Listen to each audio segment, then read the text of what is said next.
Muito obrigado pelo convite de você estar aqui nessa semana aí que eu tive convidados para falar de dor nas costas. Acho que você encerra com chave de ouro. Você é uma das maiores referências aí em coluna hoje do Brasil, falando de dor. Então, fico muito feliz da gente poder estar fazendo bastante coisa juntas, começamos a fazer algumas pesquisas juntas. Então, isso me deixa realmente muito feliz. Eu que agradeço, Rodrigo. É sempre um prazer a gente conversar, né? E também acho que a gente está começando uma parceria em pesquisa vai ser muito produtiva. Com certeza. Queria que você se apresentasse para o pessoal. Claro que tem gente que já te segue, que você já é conhecido, mas como isso aqui vai ficar gravado no YouTube, acho que é legal o pessoal que está aqui gravado isso para a eternidade aí, você se apresenta, fala o que você tem feito, né, na sua pesquisa, tudo. Pode ser? Claro, Rodrigo.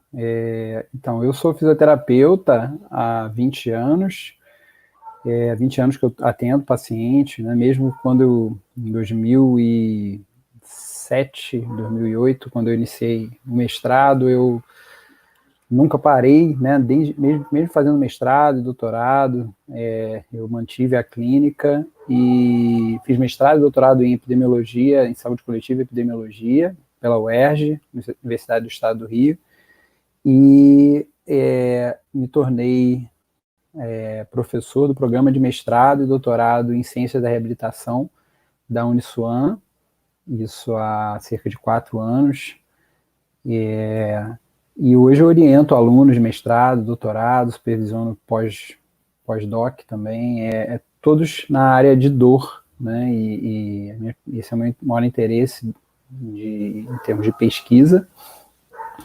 E na clínica atendo pacientes com dores crônicas, além das aulas, né, que eu dou com frequência. Ótimo. Ney, como foi o primeiro gatilho para você entrar nessa parte, tentando entrar um pouco no nosso tema, né, que é esse modelo multidimensional, né, o biopsicossocial da dor. Qual foi o primeiro disparador para você? Porque eu sei que você começou a trabalhar, você trabalhou como todos nós, né? Porque parece... você trabalhou com osteopatia, com exercícios terapêuticos em geral, terapia manual. Então, assim, você também passou por essa parte, vamos falar, mais mecânica da fisioterapia. E qual foi o disparador, qual foi o gatilho para que você tenha dado essa guinada na sua carreira, vamos falar assim. Acho que foi o que de fato te fez crescer mais profissionalmente? Eu não sei, aí você já pode responder essas duas perguntas, ou como pesquisador também. Eu acho, Rodrigo, tentando aqui recordar, né, o que me levou, né, é uma ótima pergunta, fazer essa reflexão sobre o que me levou nessa direção, né? E ontem eu mesmo estava conversando, fazendo uma live com uma amiga lá, a Kelly, lá do Rio Grande do Norte, e aí eu tenho assim casos interessantes, assim, até um relato interessante, são pessoas que fizeram um curso meu há uns, vamos dizer assim, 7 anos atrás, e aí fizeram recentemente, elas ficaram em estado de choque, né? Tiveram um estado de...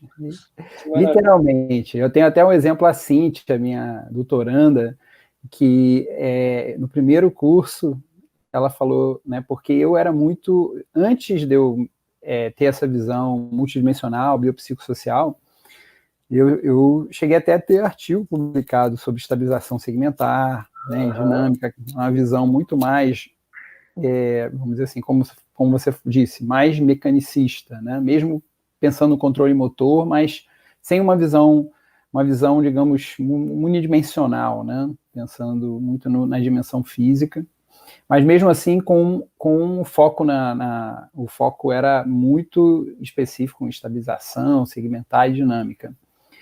E isso fez com que algumas pessoas, né, a Cíntia foi uma delas, ela ficou em estado de choque quando ela fez esse curso. Ela mesma fala isso para mim, tanto que ela precisou fazer várias vezes até ela ficar preparada, né? E aí ela fez o CFT, foi para Londres, fez o CFT também lá, fez aqui também quando o Ian Duncart veio, na verdade o Kieran O'Sullivan também. Aí que ela foi meio que, não, realmente faz sentido a gente ter essa visão mais abrangente. Mas então, voltando um pouco, né, eu vivenciei vários sistemas, né, diferentes. Eu acho que vivenciei o sistema da Sarman, né, eu buscava algo para dor crônica, né, e era aquela inquietação, né, de que, cara, tá faltando alguma coisa.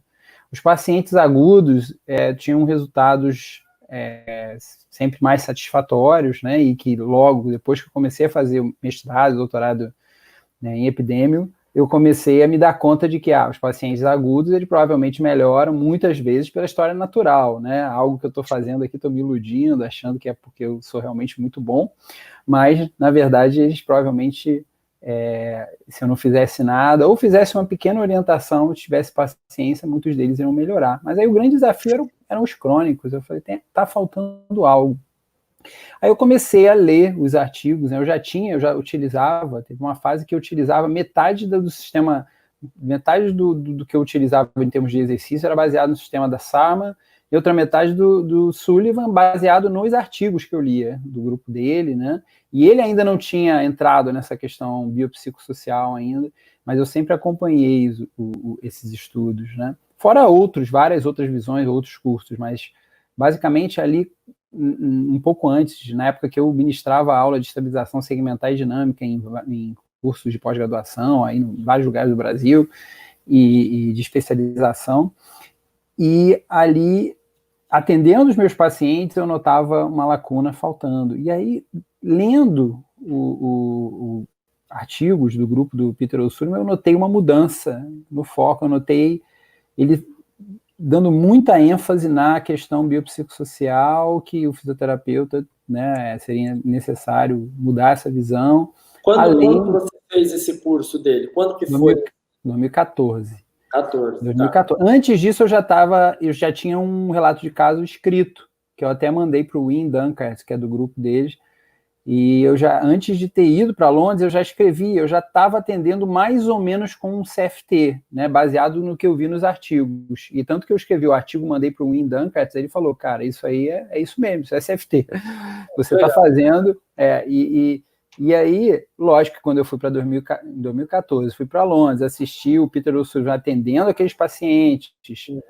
Isso, aí eu falei, eu falei, cara, realmente aí tem algo bastante especial em termos de vale a pena tentar modificar, né? Eu sempre fui muito flexível, né? Em termos de nunca achar, de me acomodar de que esse é o conhecimento e agora acabou, tá bom, não vou mais, vou ficar na minha zona de conforto. Eu nunca fui, né? Eu sempre busquei algo novo. Eu acho que também o fato de fazer mestrado, doutorado, epidemiologia, fez eu ver que tem alguma coisa errada com digamos assim, esse fardo, né, da dor lombar, que é a dor lombar crônica, né, dor cervical crônica, e que existe algo de errado que ainda não foi solucionado. Então, e aí eu indo para Londres na primeira vez, 2014, depois fui 2015, né, e isso me fez abrir. E eu pensei, cara, eu tenho que fazer pesquisa com isso, né, eu tenho que fazer pesquisa, porque só tinha um ensaio clínico, percebi que não tinha nenhum outro grupo no mundo fazendo, sem ser o grupo do Peter O'Sullivan, fazendo ensaios clínicos,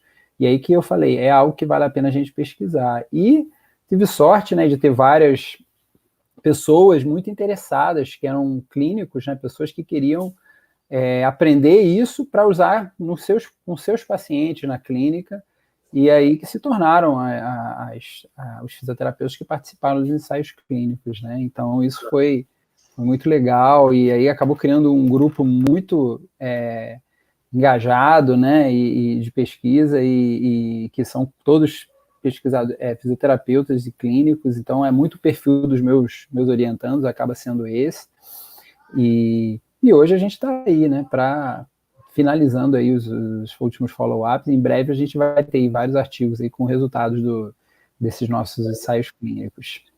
Ney, para quem nunca ouviu falar do que esse termo multidimensional ou biopsicossocial, vamos tentar nivelar todo mundo para que a gente possa depois construir um pouco desse raciocínio com esse pessoal. Aham. Qual é a grande diferença desse tratamento? O que de fato ele muda do que a fisioterapia faz e fazia, e faz há muito tempo, né? Fazia e faz ainda, na grande Aham. parte do mundo. Que isso trouxe de tão novo, assim? Qual que é o grande raciocínio? Eu acho que o movimento é como comportamento, né? Talvez se tivesse que resumir tudo, né? O movimento ele é um comportamento, né? Então aí tem a questão do comportamento adaptativo e mal adaptativo, né? O comportamento adaptativo é uma situação em que, por exemplo, entorse de tornozelo, inchou, vou mancar, é um comportamento protetivo, saudável, né, que é natural, mas que numa situação de 3 meses, após 3 meses, em que o processo de reparo tecidual já deveria, né, já aconteceu e, na verdade, deveria a função retornar por completo, ainda aquele paciente ainda manca um pouco, ainda tem medo de jogar o peso no pé. Isso a gente chama de comportamento funcional mal adaptativo. E aí, quais são os fatores que levaram esse comportamento funcional mal adaptativo?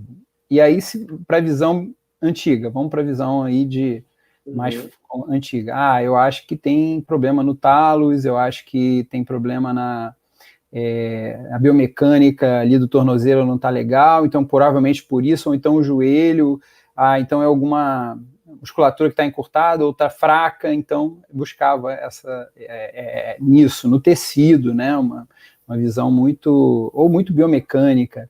E, no entanto, por algum motivo, esse paciente não voltou a jogar carga naquele membro inferior, né, e pode ter sido, é muito provável que tenha sido medo, né, muito provável que tenha sido medo, em algum momento que ele poderia ter se exposto gradativamente a retornar, a recuperar os movimentos, mas ele foi se protegendo, e com isso vai gerar mais rigidez, né? E lógico, vão ter consequências ali, em que se eu diminuir o medo desse paciente e fizer uma exposição gradual, controlada, a minha chance de desfazer aquele comportamento mal adaptativo, ajudar o paciente a desfazer isso, é muito maior do que simplesmente pegar o pé dele e tentar mobilizar, vai lá e pisa.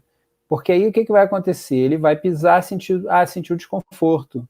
E se na cabeça dele o significado da dor é dano tecidual, então muito provável que ele não mude o comportamento. Agora, se ele entendeu que não, realmente se a dor fez sentido para ele e ele está percebendo e confiando que aquela dor não significa dano tecidual e que ele pode jogar o peso no membro inferior de forma relaxada e natural, a probabilidade dele recuperar num curto espaço de tempo é bem maior. Não sei se... É curioso que ninguém ensina a gente a mancar, né, para quando a gente tem um entorse de tornozelo. É uma coisa que acontece de forma natural. Mas na coluna isso é um pouco diferente, né, Ney? Na coluna a gente vai tendo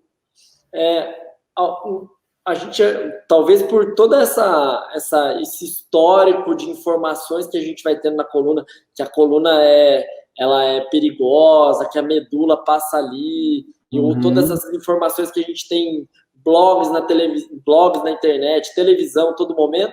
Quando a gente tem uma dor na coluna, essa talvez seria uma das grandes explicações, uma dor aguda aí que faz com que o paciente se torne crônico, a pergunta do $1 milhão aí.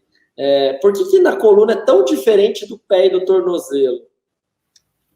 É verdade, Rodrigo. Acho que o pé e tornozelo, né, a gente é capaz, de repente, o paciente sair pulando no primeira consulta, porque muito dificilmente ele vai pensar que ele pode, aquilo ali pode estourar, explodir um disco, né, ali no pé. Que é grave. É grave, né? Então, a coluna é como se fosse um coração mesmo, né? E, assim, eu não sei até que ponto a gente tem alguma explicação neurofisiológica, talvez, Mas o fato é que existem toda esse aprendizado, né, e esse cuidado que a gente tem em relação à coluna, e que a gente ouve por aí, e que, torceu o tornozelo, não sei o que, saiu andando, não sei o que, teve uma dor na coluna, não é hérnia, não? Será que você não está com uma hérnia? Então, já vem muito, eu acho que vem muito disso, uma parcela é disso, né, de realmente na mídia, os próprios profissionais da saúde, e isso contribui bastante no processo entre uma dor aguda e crônica, né?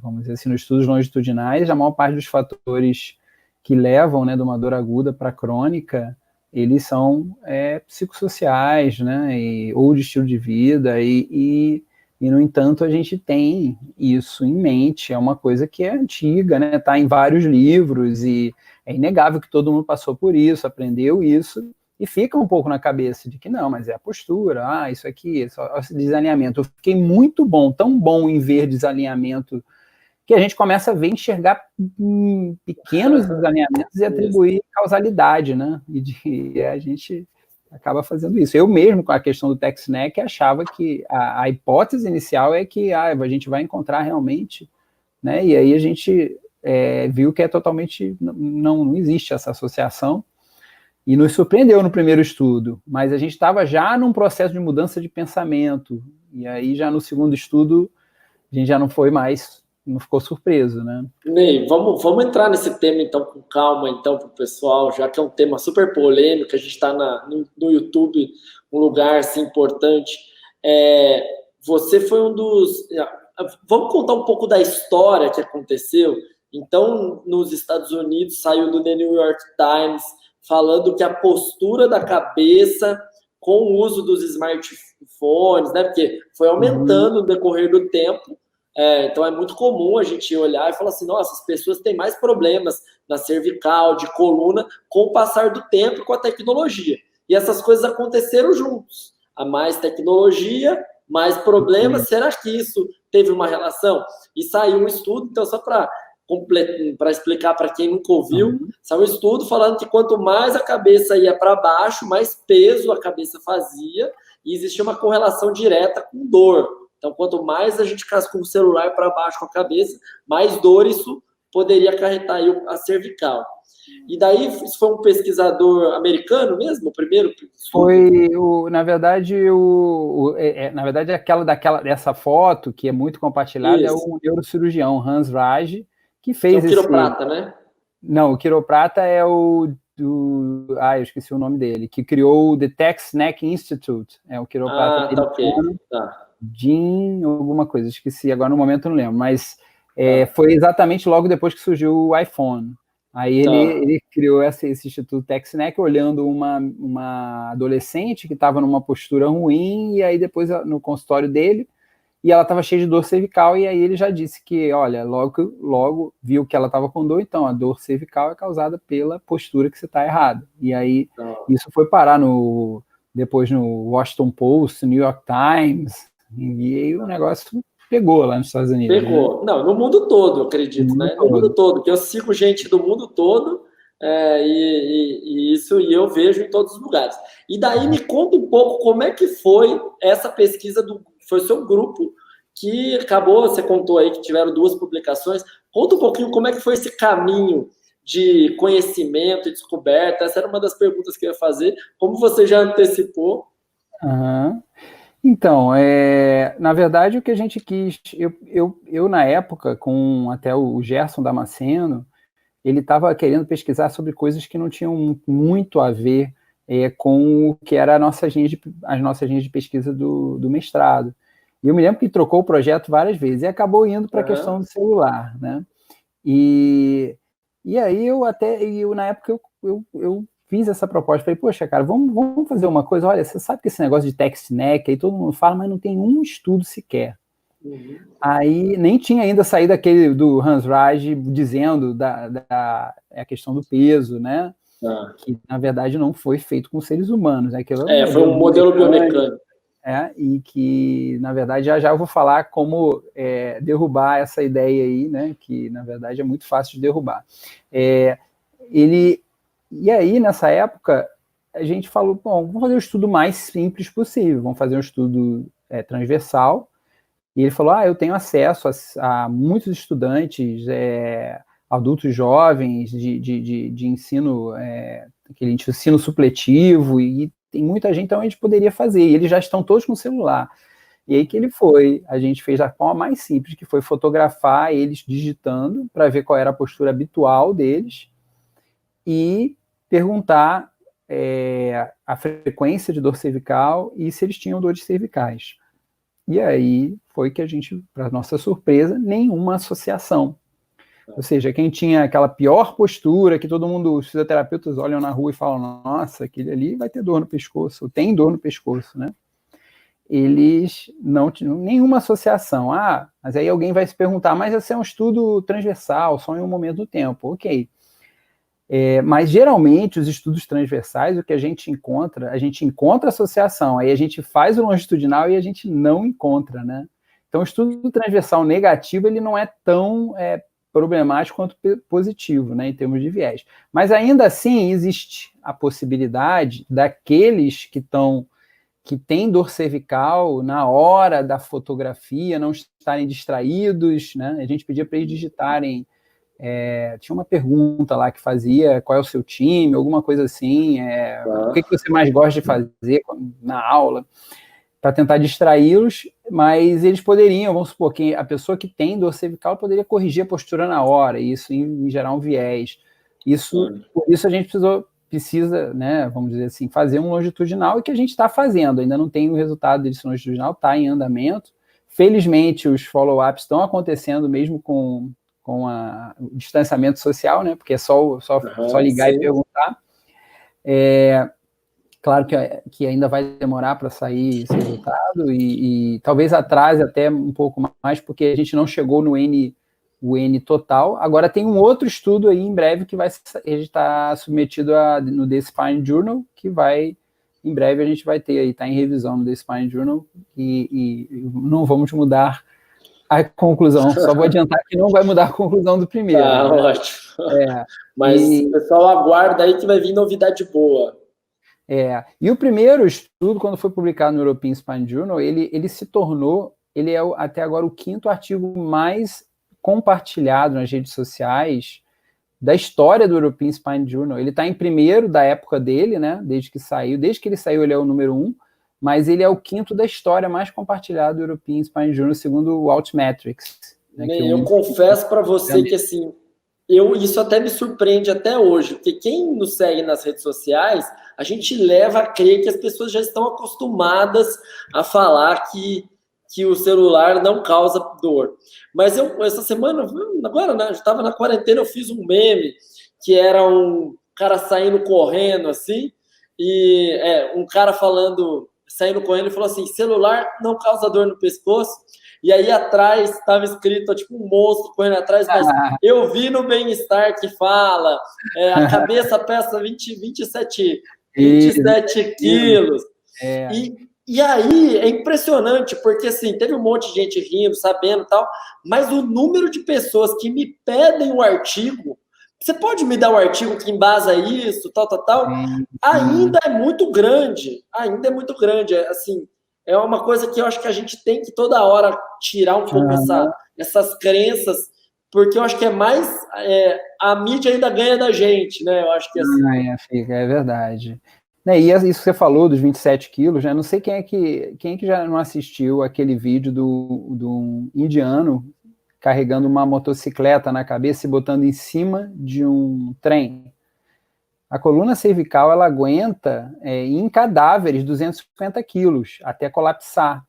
Né? Então, o que são 27 quilos? Ainda mais que a pessoa não fica o dia inteiro naquela posição, né? Ela varia. Né? Então, aliás, a gente, do jeito que a gente está agora em distanciamento social, usando as redes sociais, usando celulares, era para estar todo mundo já internado, quase. Exatamente. Né? Exatamente. Da cervical, não pelo coronavírus, né? Se isso fosse verdade, né? Então, mas como você falou, é muito difícil, é uma crença muito forte, e que os profissionais da saúde continuam escrevendo sobre isso dá Ibope, né? E reforçando essa ideia, E aí vocês podem ver que a base deles é aquele estudo Hans Raj. Nenhum deles pegou e leu todos os artigos que existem sobre o assunto. Depois, né? Que vieram depois. Vieram depois. E a gente tem uma carta também no The Spine Journal que a gente rebate tudo que foi escrito também por 2 neurocirurgiões lá de Nova York que escreveram que estão muito preocupados, que essa agora a grande epidemia de dor cervical é por causa do uso do celular, né? Então, realmente, a gente é uma luta constante. Então, o pessoal me manda quase todo dia, né? Toda semana eu recebo também alguém falando aqui, olha que derrota, né? Tipo, mas isso é combustível para a gente continuar pesquisando. Essa semana saiu uma notícia no Estadão falando sobre isso. No Estadão. Então, assim, ainda, imagina, olha o quanto que o Estadão abrange, né, de pessoas, quantas pessoas leem, compartilham uma coisa, porque a ideia de que a gente ouviu no Estadão é uma coisa que é boa, e que é certa e que funciona, né? A gente tem essa relação com os meios de comunicação mais fortes, né? Uhum. E é interessante, Rodrigo, que quando saiu o nosso artigo, e saiu em várias matérias, em vários jornais do mundo, se você pegasse, botasse TechSnack, aí o nome do jornal, tinha uma matéria 1 mês antes falando o contrário. Mas o que eu achei legal é que eles tiveram a coragem, né, de dizer que, olha, realmente esse estudo está demonstrando, né, que é aceitar e não deixar de publicar porque é contrário a uma coisa que foi publicada 1 mês antes. A ciência é muito sequestrada, né, usada só quando convém, né, quando você coloca um artigo a seu favor, né, e na hora que é contrário às suas crenças, a ciência passa a não ter validade, né, então, assim, realmente fica fácil. Legal. Ney, para a gente entrar um pouco nesse assunto agora, você falou bastante de que a pessoa não fica o tempo todo parado naquela posição, né, dos 27 quilos. E aí eu vou tentar já levar isso tanto para a coluna cervical quanto para a coluna lombar. Essa nova abordagem, eu vou falar nova porque eu ainda acho que é muito nova, pouca gente conhece, né?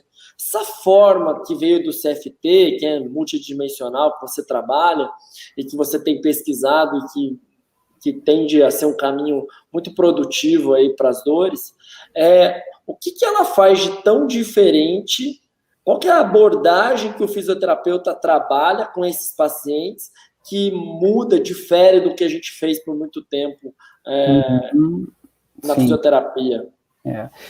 Então, Rodrigo, eu acho que ela conseguiu unir algo que vem da neurociência, né, relacionado à dor, e com algo que vem da psicologia, muitas técnicas que vêm da psicologia relacionadas à terapia cognitivo-comportamental, com a fisioterapia, né, e não deixou de lado a parte de exercício.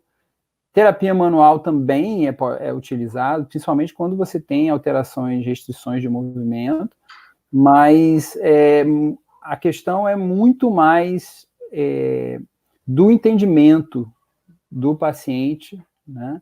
Entanto que tem a primeira fase, a primeira etapa a dor fazendo sentido para o paciente, né? Então, principalmente a gente está falando de pacientes crônicos, com dores inespecíficas, e que boa parte deles recebeu um diagnóstico que a gente sabe que é equivocado, né? Quantos deles não receberam, o meu problema é uma hérnia de disco, e o cara tem uma dor crônica lombar inespecífica, e fez uma ressonância, e disseram que era uma hérnia, ele tem lá uma protusão discal pequena, e disseram que ele tem uma hérnia, e que essa hérnia está causando a dor localizada na lombar, né? Então, isso é uma das coisas que a gente consegue, eu digo que hoje, né, eu tenho mais confiança de ajudar o paciente sem confrontar, né, sem confronto com as crenças do paciente, mas com técnicas que vêm da psicologia e que ajudam, acho que todos os profissionais da saúde, né, a se comunicar de uma forma melhor e fazer com que esse entendimento em relação à dor, ele seja modificado.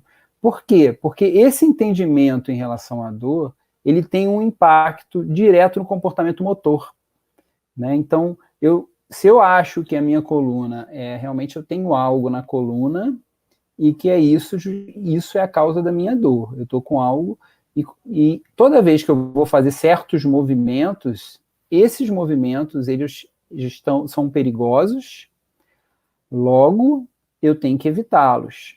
Isso já faz com que eu tenha um aumento de atividade na musculatura do tronco, né? E pacientes com dores crônicas têm aumento de atividade da musculatura. É como se eles não desligassem, não relaxassem completamente. E aí é o que eu dou sempre o exemplo, né? Se você pegar a tua mão, né, e fechar com força e faz o movimento agora, né? É confortável fazer isso? Não. E muitas Faz vezes, aí, gente, quem está assistindo a gente. Muitas vezes o paciente está se movimentando assim, com um bracing, né? E aí? Inconsciente, de forma inconsciente. O que a gente quer é que ele volte a se movimentar de forma fluida e natural, como era o movimento anterior. Então a gente não está inventando nada, a gente só está voltando na linha do tempo e tentando fazer com que o paciente retorne àquele comportamento motor de antes do problema, né? Então, eu não estou inventando uma postura nova, que é a correta, eu não estou inventando um movimento novo que ele tem que aprender, eu estou simplesmente resgatando aquele engrama anterior, antigo, que é muito mais fácil, né? Muito mais, faz muito mais sentido, né? Não estou do que aprender algo novo super difícil, que eu acho que muitas das técnicas que eu utilizava antes, a proposta era muito de aprender algo muito difícil, novo, é como se tivesse uma postura só para tudo, correta, neutra, ao invés de aceitar que a gente precisa da variabilidade, né? E que o trabalho, e que essas alterações de postura que a gente vê nos pacientes com dor lombar crônica, muitas das vezes elas são um reflexo de um comportamento funcional mal adaptativo pós-dor, o que é completamente diferente do que você já estuda, né? Que é a escoliose, que é uma alteração que não tem a ver com o comportamento funcional mal adaptativo, uma alteração estrutural. Mas o que a gente vê nesses pacientes, muitas vezes, é esse comportamento mal adaptativo, aí o cara vai se abaixar, você vê que tem alguma coisa errada naquele movimento. E se ele se abaixasse com menos medo, mais relaxado, sem a ideia de que tem que ativar o abdômen, que tem que contrair, ou se ele sentasse, se aceitasse a posição sentada mais relaxada, sem culpa, e aí a gente vê mudanças comportamentais muito no primeiro atendimento, né? Porque aquilo era um comportamento funcional mal adaptativo. E a gente, na linha do tempo, a gente vê que esses pacientes passaram por eventos de vida produtores de estresse, aconteceu alguma coisa um pouco antes, e aí vai fazendo sentido para ele aquela dor persistente e inespecífica, né? Ótimo. Ô, Ney, e você acha que então, tentando fazer um resumo, a ideia do tratamento CFT, Cognitive Functional Therapy, ou dessa abordagem mais multidimensional, é fazer com que o paciente volte a ter movimentos cada vez mais relaxados, cada vez mais naturais, do que tirando essa tensão que você deu o exemplo da mão, como se o paciente nunca mais parasse de mancar se fosse na coluna, né? A analogia aqui do tornozelo e da coluna. E você acha que isso aplicar? Como é que agora eu estou tentando chegar assim, como é que a gente poderia fazer para o fisioterapeuta, que ele tem lá suas técnicas do dia a dia, então ele trabalha com pilates, ou ele trabalha com RPG, ou ele trabalha com terapia manual, osteopatia, quiropraxia, ou trabalha com exercício. Como é que esse fisioterapeuta poderia introduzir esses conceitos, mais do que técnicas, conceitos na sua prática clínica? Ele tem que sair um pouco dessa coisa mais tecnicista? Como que você vê isso?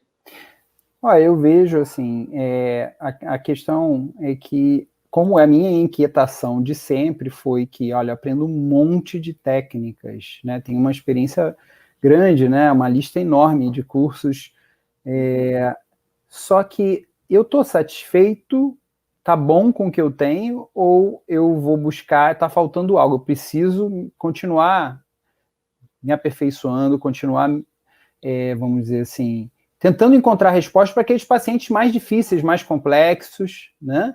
e não ficar na zona de conforto. Eu, pelo menos, sou assim, e eu acredito que isso vai mudar muito. Daqui a 5 anos a gente vai estar conversando, de repente, sobre outra coisa, né? Vai ter uma evolução grande, mas eu acho que não é deixar de lado aquela... A gente sempre vai ter uma tendência no início, quando a gente vê algo novo, a gente vê que, não deu certo, sai correndo para a zona de conforto. Isso é normal, né? Mas existem coisas básicas relacionadas à fisioterapia que são, por exemplo, ver quais são as funções mais prejudicadas do paciente. O paciente vai te dizer, eu não consigo ficar sentado muito tempo, eu não consigo me abaixar para pegar um objeto, ou ficar em pé, esse movimento aqui, ou esse outro movimento é que está restrito, ou esse movimento incomoda nessa tarefa. E aí, para ele, aquilo ali é o mais importante. Se você conseguir resolver aquilo ali, provavelmente você resolveu o caso. E aí, perfeito. quando você pede, isso eu uso a escala funcional específica do paciente, né, que você pede para o paciente dar uma nota de 0 a 10 em relação à função de cada uma dessas tarefas, 3 tarefas que ele escolhe, né? E aí você foca naquela tarefa. E ele fez quanto ele consegue fazer de atividade naquela tarefa que ele fazia. Então, isso, eu gostava de jogar bola. Daí você pergunta quanto de 0 a 10, o quanto que eu consigo jogar de bola hoje? Já consigo de 0 a 10, minha nota é 2, eu não estou jogando nada. Isso, exatamente. É como se eu jogo tênis, estou com um problema no ombro, vamos levar isso para o ombro, mas eu não saco, então eu estou jogando 6. Eu faço todas as outras coisas, mas eu não estou sacando por cima, entendeu? Mas, e aí, essa tarefa que está limitada, eu vou usar a cabeça para tentar achar a solução para recuperar esse movimento. Vamos pensar o seguinte, você pode fazer o que for, pode fazer a manipulação, pode fazer a técnica, um exercício que não tem nada a ver com a função, sei que aí você vai, retesta a função, continua a mesma coisa, não é muito comum isso acontecer? Muito. Então, por que não tentar modificar já na função? Né? Um exemplo, o paciente se abaixa, lá todo cuidadoso, você vê que ele está tomando cuidado, e aí você vai ver que ele está contraindo o abdômen, está travando para se abaixar. Não estou falando do padrão que é lombar, nem quadril, antes de raciocinar sobre isso, mas eu percebo que tem algo estranho, eu acho que ele se relata, não consigo, incomoda.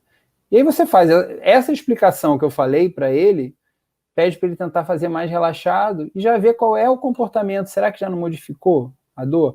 Só que tudo isso, para ele confiar e acreditar, você vai ter que ter desenvolvido uma boa aliança terapêutica, e ter feito sentido para ele aquilo tudo, né? E que a dor dele, por que ele está mantendo aquele quadro há tanto tempo, por que ele não melhorou, né? Então a questão da função, foco na função e tentar encontrar soluções pensando como ele se movimentava anteriormente e buscar exercícios que ajudem a ele de forma progressiva retornar àquela função. Com isso eu acho que a gente não perde tempo. Né? Não está dando certo isso aqui, eu volto para minha zona de conforto, aquela técnica que eu sinto que eu acho que funciona e tal, não sei o quê. Pô, mas não está funcionando, vou tentar. E aí o que acontece é que eu, quando comecei a fazer e tal, comecei a testar, eu rapidamente saí da minha zona de conforto, porque eu achei que isso tinha um resultado bem melhor. E vi que algumas coisas que eram da minha zona de conforto estavam, vamos dizer assim, dentro disso. Por exemplo, se tem um movimento restrito, eu vou tentar ganhar, vou fazer exercício de posição controlada, né, gradual, na direção de ganhar o movimento restrito. Posso usar terapia manual. Se o movimento não está restrito, mas tem um controle ruim e incomoda, eu vou tentar modificar aquele padrão, modificar aquela estratégia, que provavelmente tem aí o brace, tem contração muscular, entendeu? Muito bom. Ney, já estamos com mais uns 10 minutinhos de live aqui.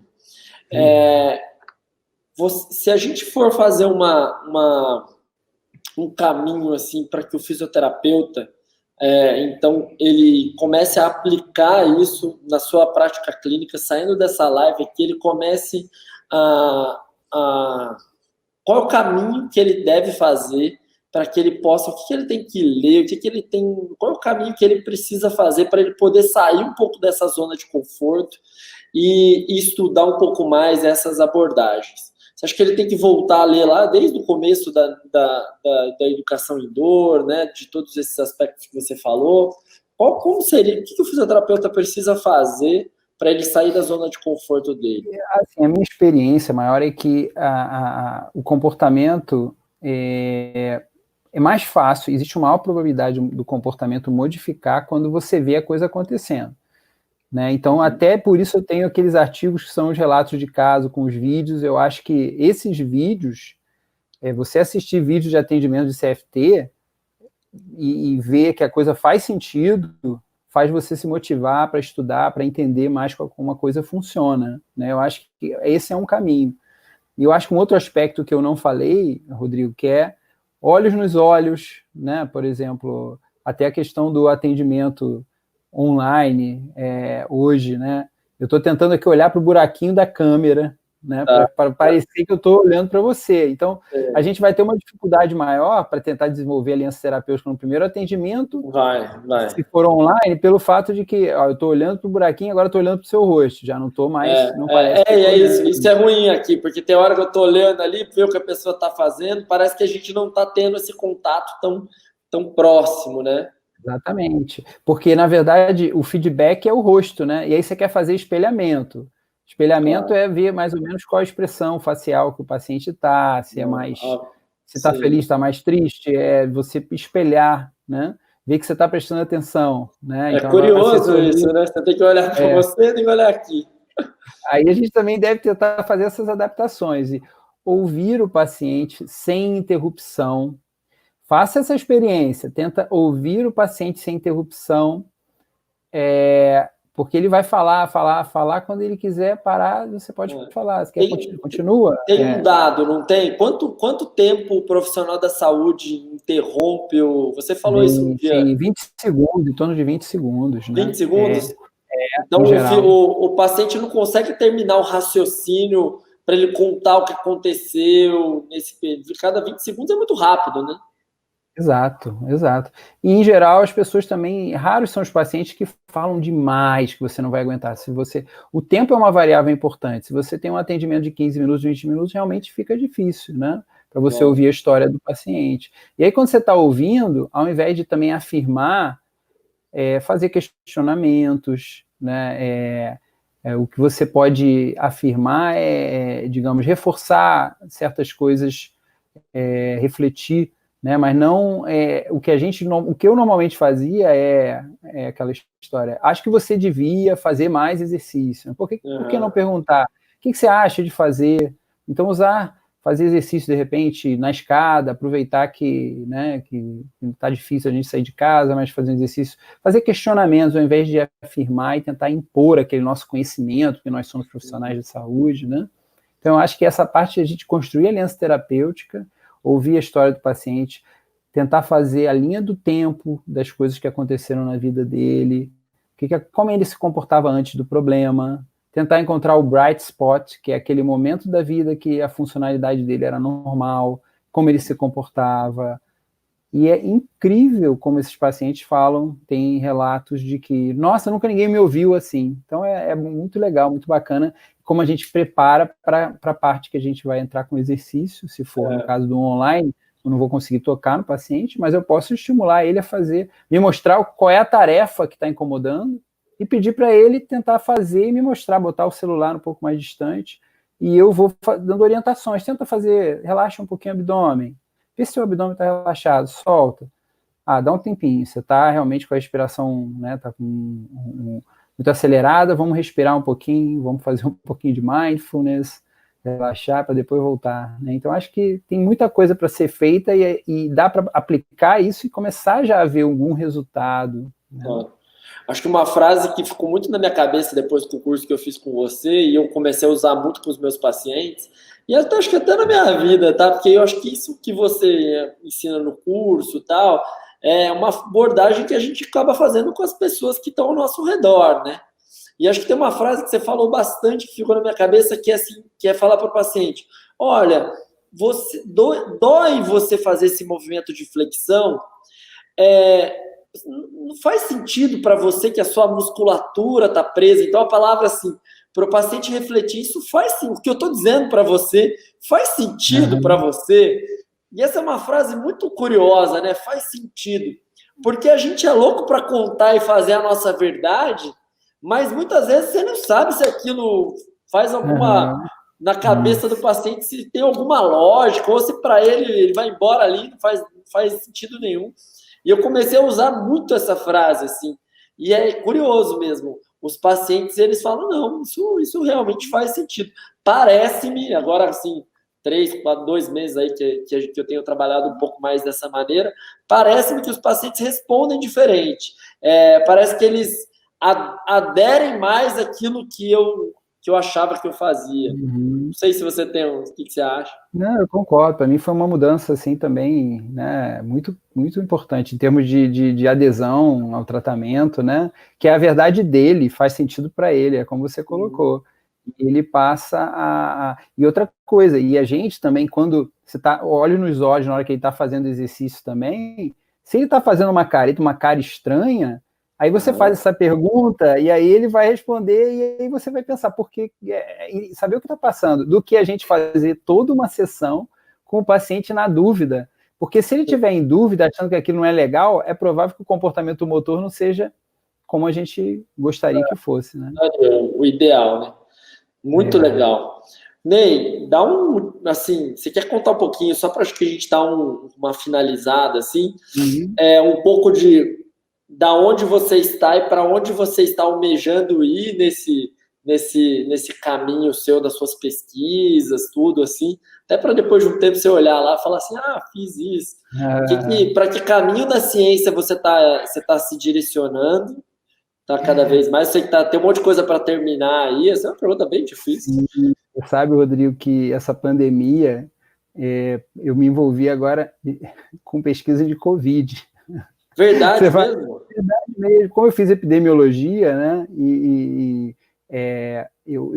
o professor Aguinaldo, né, que é um pneumologista do nosso grupo de pesquisa, ele comentou, Ney, está saindo, vamos dizer assim, por conta disso, tem muita verba para fazer pesquisa de Covid, e ele comentou, eu falei, cara, eu acho que eu quero ser útil em alguma coisa relacionado a todo esse problema que a gente está passando, né?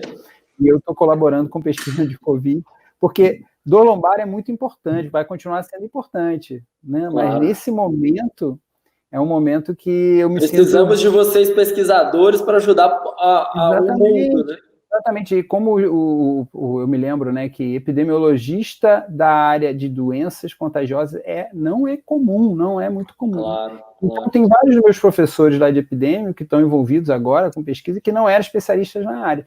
Eu fui para fisioterapia, né, e levei muito do conhecimento da epidemiologia, que me ajudou muito, mas esse é um momento de todo mundo ajudar. Eu pensei até assim, ao invés de ir para a linha de frente, eu pensei, seria mais legal colaborar pesquisas, né, epidemiológicas. Então, essa é uma das coisas que, no momento, acabou acontecendo, né, e eu já entrei nesse projeto com o professor Aguinaldo, mas a gente vai continuar fazendo ensaios clínicos. A gente tem ensaio clínico, vai ter para idoso, com a Jéssica Fernandes. Esperamos, né, conseguir fazer presencial, de repente a gente vai deixa eu só interromper. Então, só voltando na Covid.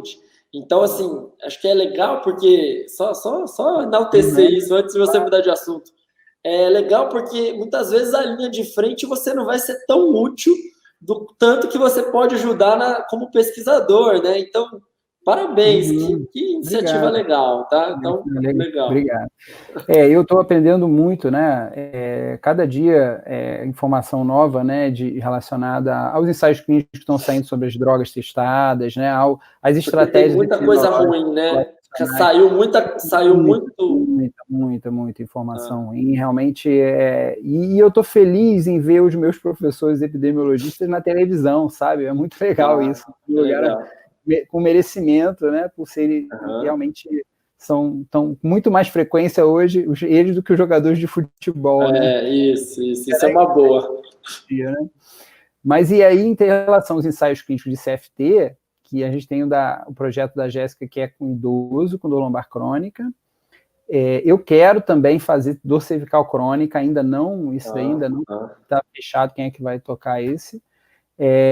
E a gente tem a Michele, que vai fazer sobre vaginismo, disfunção sexual. A gente vai aplicar isso no FT, que é muito parecido com o comportamento funcional mal adaptativo, né?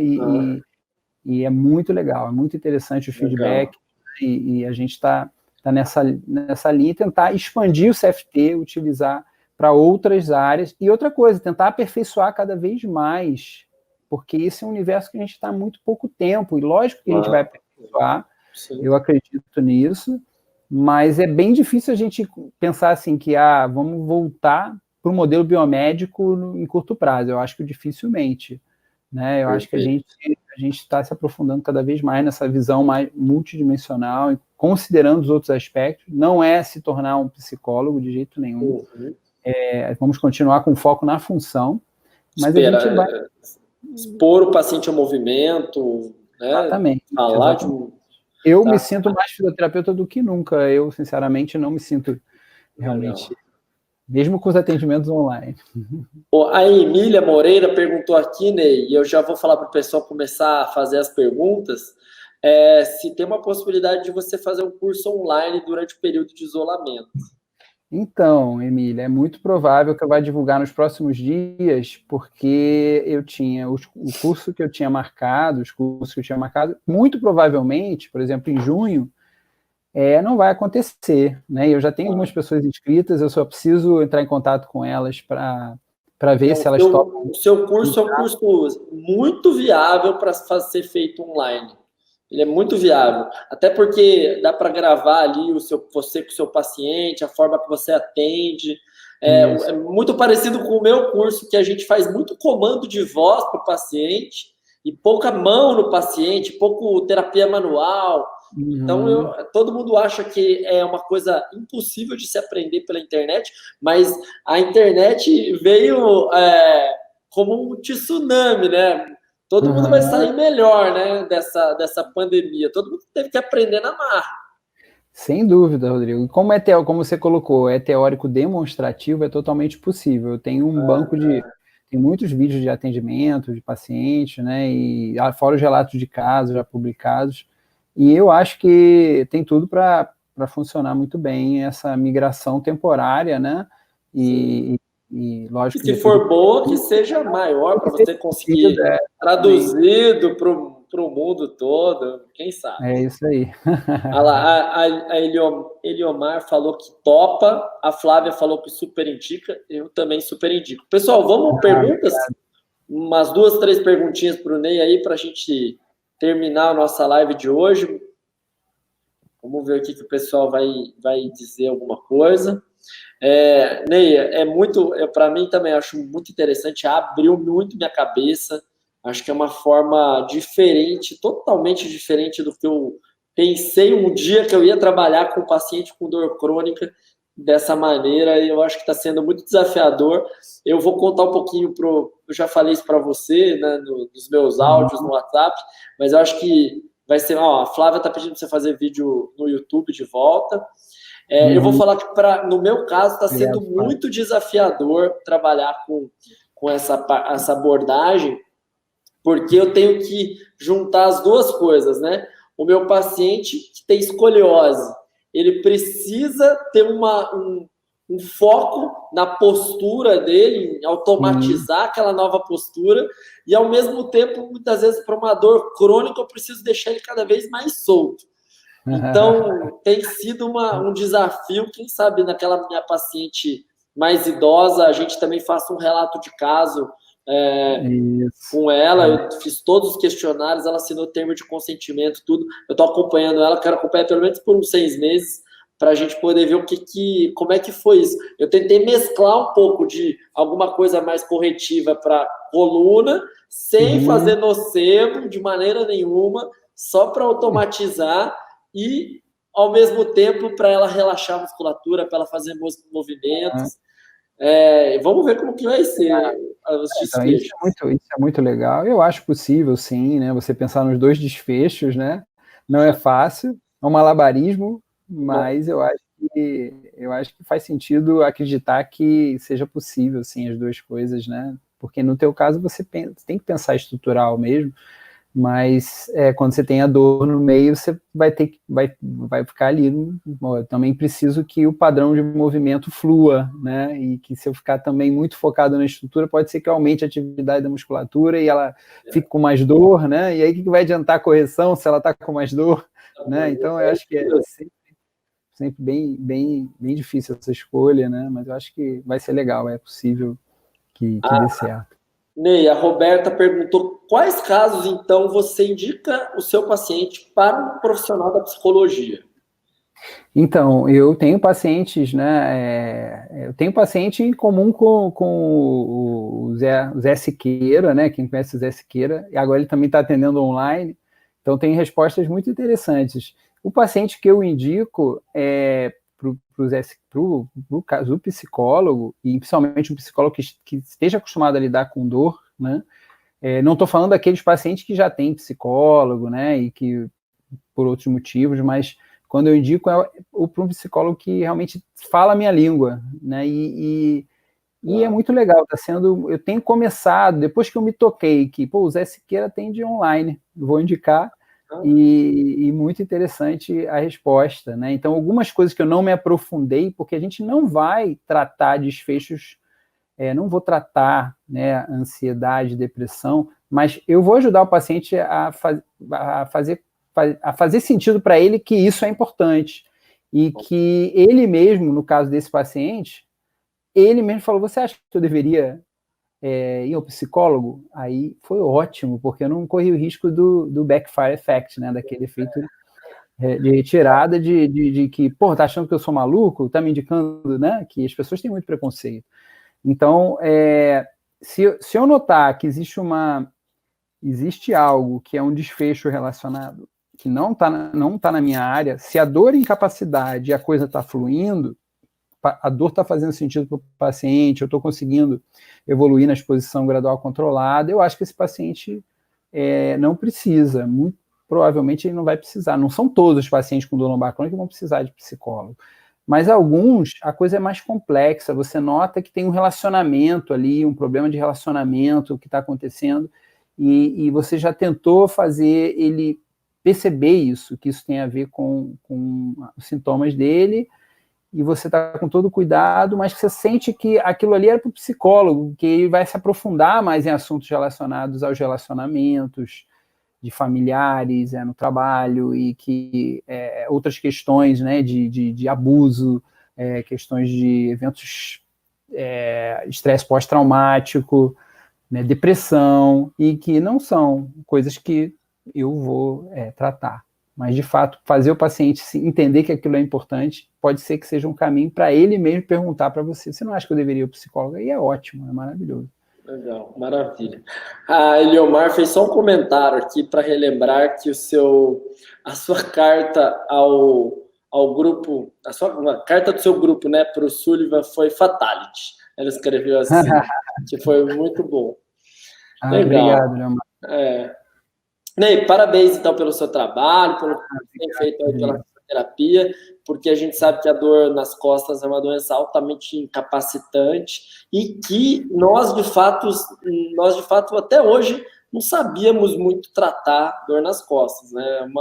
Por mais que a gente tenha ajudado muita gente, as dores crônicas reais é o grande calcanhar de Aquiles, acho que do fisioterapeuta. Não é à toa que tem tantos e tantas pesquisas na área de dor lombar, dor cervical também, né? Assim, problemas de coluna. Então, que bom que talvez a gente esteja olhando aí para um final do túnel, uma luz boa aí, uma luz clara, um final mais interessante, um meio mais interessante aí de ajudar essas pessoas, né? É isso aí, Rodrigo, pelo menos esperança. Eu acho que, como vários colegas, várias pessoas, eu fiquei entrando nesse caminho, né, nesse túnel que tem uma luzinha lá no final, eu fiquei me sentindo mais fisioterapeuta do que nunca e feliz de achar e de ter, vamos dizer assim, que esses pacientes mais complexos, mais difíceis, de que eles têm sintam que tem algo a fazer, a ser feito, que tem uma chance, né, de ajudá-los, um pouco maior do que era antes, que o pensamento era muito mais dor crônica, não, é muito complexo, vamos aceitar, e é assim mesmo, e não tem jeito, né? Eu acho que hoje, pelo menos, nesse caminho, nesse sentido, eu fiquei bastante esperançoso e motivado, não só para trabalhar com os meus pacientes dessa forma, mas também fazer pesquisa, né, nessa área.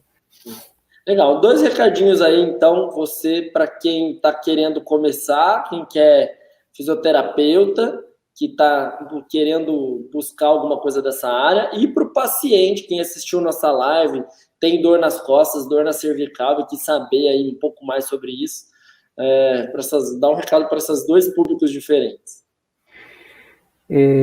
O fisioterapeuta, eu acho que ouçam mais os seus pacientes, olhem nos olhos, né?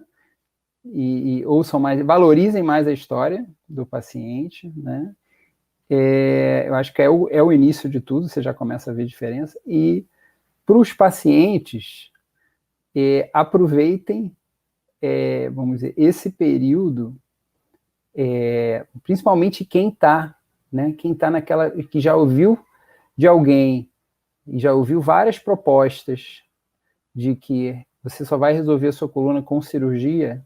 Nós estamos em período em que cirurgias eletivas não estão sendo feitas. Então, existe uma probabilidade grande desse período ser muito bom no sentido da história natural atuar e você melhorar espontaneamente. Tenha paciência, procure se movimentar, voltar à sua vida o mais próximo do normal diante das circunstâncias, mas confiar que muitas coisas, muitas dores de coluna, elas podem desaparecer espontaneamente. É interessante isso que você está dizendo, porque assim, eu não sei exatamente todo mundo. Eu sei que as pessoas, claro, elas estão mais apreensivas, elas estão mais em casa, etc. Mas se você parar para pensar também, elas estão mais em casa com seus filhos, elas estão fazendo coisas mais perto do natural, elas estão dormindo mais, né? Eu estou no sítio, né? Hoje eu vim aqui para a clínica para poder gravar, fazer as coisas, mas eu estou no sítio. Eu não tive nenhum dia episódio de dor nenhuma, porque você dorme, mas você está mais tranquilo, com menos estresse, apesar que assim, você está trabalhando naquela correria da sua vida. Você tem mais ou menos a vida que nós tínhamos mais antigamente, acorda um pouquinho mais tarde, dorme um pouquinho mais tarde. Como a nossa vida está em casa, a gente está um pouco mais perto de quando a gente tinha o dos nossos avós, curtia mais ali seu filho. Vai falar que você com seu filho, ele tem quanto? 5, 6, não é? Por aí? 11. Já ele é grande. E ele estava me assistindo até agora há pouco. Eu tenho certeza que você não ficou tanto tempo junto dele nesses 11 anos. Eu não estou perto do meu filho. Sim, exatamente. Eu acho que a gente está, vamos dizer, está com uma grande oportunidade de fortalecer os relacionamentos, né? Tentar melhorar os nossos relacionamentos na família, né? Com essa proximidade, né? E eu já falo isso, né? Pode ser até que ele esteja me ouvindo, o Vitor, mas um grande legado da pandemia eu ter conseguido voltar a estudar matemática com meu filho, porque já não tinha mais clima. E agora a gente voltou a conseguir, ele termina feliz, eu termino feliz. Né? Um abraço, Vitor. Ele provavelmente ele vai ver a gravação depois que eu vou mostrar isso para ele, mas tem sido muito legal em vários aspectos. Eu acho que a gente pode prestar mais atenção na alimentação, comer fazendo mindfulness. Exato. Dormir, o sono é fundamental para melhorar as dores crônicas, né? Tentar ter uma boa higiene do sono. É isso, estilo de vida. Fazer exercício que seja em casa, arrumar um jeito de fazer, e que se você é possível para você sair sem aglomeração para algum lugar tranquilo também, fazer, né, o seu exercício. É isso, foco no estilo de vida e nos relacionamentos, né, e que lógico que tem a preocupação financeira, né, e que é muito sério isso e tal, mas tem que pensar o seguinte, o mundo inteiro está com essa preocupação, não é só você. Sim, né? O mundo vai ser diferente, né? O mundo parou e vai recomeçar de uma forma diferente. Exatamente. Se é melhor ou se é pior, vai da gente tentar entender e fazer isso construir, né?